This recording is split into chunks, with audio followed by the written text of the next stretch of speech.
Si Sir po, Sir Olan JD ng SLEX. Dapat sa kanya ma-promote.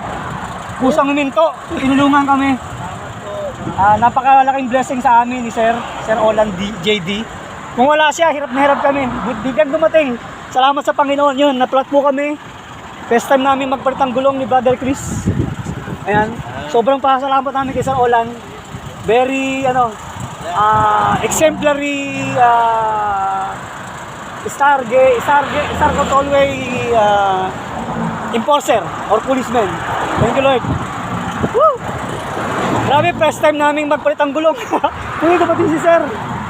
Wow. Very very reliable sila dito sa SLEX. Salamat, Sir. And maging example kayo sa mga makakabasa nito, sa mga kapatid nito. Thank you, Lord. Thank you, Lord. Wow.